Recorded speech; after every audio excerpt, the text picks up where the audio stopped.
রাজধানী ঢাকা এবং বাণিজ্যিক রাজধানী চট্টগ্রাম উত্তপ্ত রাজনৈতিক পরিস্থিতি।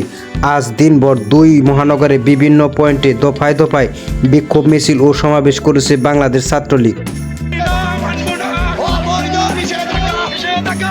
সকাল থেকে ঢাকার গুরুত্বপূর্ণ সড়কগুলোতে ছাত্রলীগের নেতাকর্মীদের সরব উপস্থিতি লক্ষ্য করা যায়। বিশেষ করে ক্যাম্পাস এলাকা এবং প্রধান সড়কগুলোতে তারা ছোট ছোট মিছিল নিয়ে জড়সড় হয়। একই চিত্র দেখা গেছে চট্টগ্রামেও। সেখানেও বিভিন্ন ইউনিটের নেতাকর্মীরা ব্যানারে স্লোগান লিখে প্রতিবাদ মিছিল বের করেন। মিছিলে অংশ নেওয়া নেতাকর্মীরা বর্তমান রাজনৈতিক প্রেক্ষাপট নিয়ে বিভিন্ন স্লোগান দেন এবং রাজপথে সক্রিয় থাকার ঘোষণা দেন। মিছিলের কারণে কিছু এলাকায় যান চলাচলের ধীর গতি দেখা দিলেও বড় কোনো অপ্রীতিকর ঘটনার খবর পাওয়া যায়নি। আইন শৃঙ্খলা রক্ষাকারী বাহিনীর সদস্যদের সতর্ক অবস্থানে থাকতে দেখা গেছে।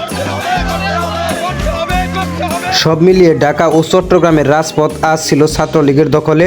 চলমান এই কর্মসূচি নিয়ে নেতাকর্মীদের মাঝে ব্যাপক উৎসাহ দেখা যাচ্ছে। বিস্তারিত আরও খবর পেতে আমাদের সাথেই থাকুন।